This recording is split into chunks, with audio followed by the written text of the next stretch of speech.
आज हमारे पास जो प्रश्न आया है वह है अंधेर नगरी नाटक का अंतिम दृश्य क्या है। हमारे पास चार विकल्प हैं: अरण्य, जंगल, बाजार और श्मशान।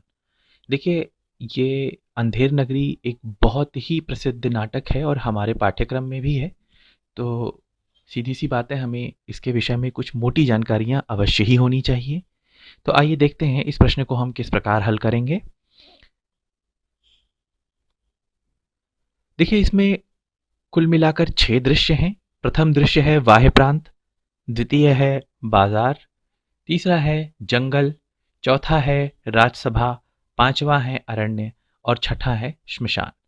तो चूंकि इसमें कुल 6 हैं दृश्य और हमसे पूछा गया है अंतिम दृश्य कौन सा है, यानी कि षष्ठम दृश्य कौन सा है, तो वो है श्मशान, जो कि इसका उत्तर होगा। यहाँ पे कुछ लोग इस तरह का प्रश्न भी कर सकते हैं कि जंगल और अरण्य में अंतर क्या है। देखिए, अंतर कुछ नहीं है, बात इतनी सी है कि नाटककार ने अपने दृश्यों का क्या नाम दिया है, हमें उसी नाम को लेकर के ही चीज़ों को समझना होगा। चूंकि उन्होंने जंगल और अरण्य दो अलग अलग दृश्यों के नाम दे रखे हैं, इसलिए हमको उसकी भाषिक गूढ़ता में नहीं जाना है, केवल उनके नाम को देखना है। एक छोटा सा प्रयास किया है मैंने आप लोगों को एक ट्रिक देने की, जो कि है पबजी रास। पा से प्रांत हो जाएगा, बा से बाजार, जी से जंगल आप समझ सकते हैं, और राज से राजसभा, जिसमें आर से राजसभा, ए से अरण्य और एस से श्मशान। तो पबजी रास यदि आपको याद है तो आप आसानी से बता सकते हैं कि इसमें जो छठा यानी कि अंतिम दृश्य है वह श्मशान है। तो इस प्रकार आप हमसे जो प्रश्न पूछा गया था उसका उत्तर आसानी से लगा सकते हैं। देखिए, इसके विषय में कुछ और भी जानकारियां मैं चाहूँगा आप लोगों से साझा करूं। जैसे, इस नाटक में सामाजिक विकृति का चित्रण नाटककार ने किया है, जैसे कि जाति प्रथा, उपजातियों का वर्णन भी है।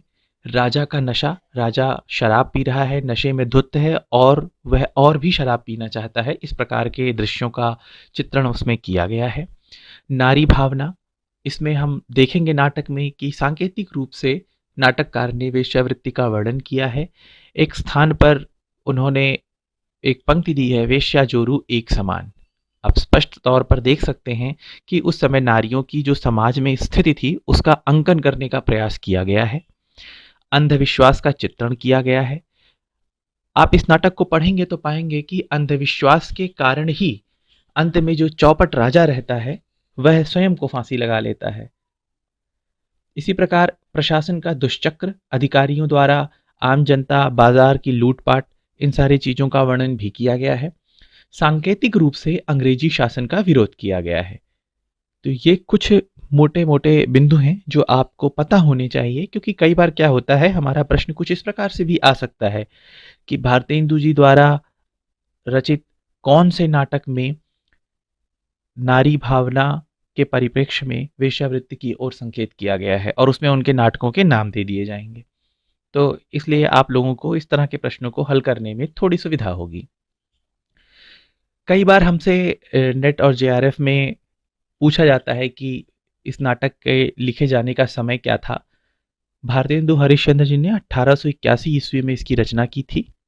जहां तक रही बात इसके पात्रों की, तो देखिए, इसमें चूंकि बाजार का दृश्य है, राजसभा का दृश्य है, तो सीधी सी बात है वहां पर बहुत सारे पात्र रहे होंगे।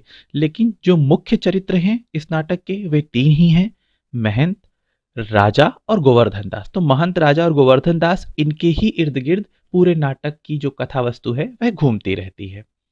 तो इस प्रकार हम देखते हैं कि यह जो प्रश्न हमारे समक्ष आया था इसका उत्तर हम आसानी से लगा सकते हैं। इसका विकल्प 4 जो है वह सही उत्तर है।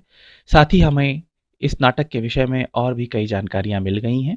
आशा करता हूं कि आपको यह बात समझ में आ गई होगी, और मिलते हैं हम अब अगली सीरीज में कुछ और प्रश्नों के साथ।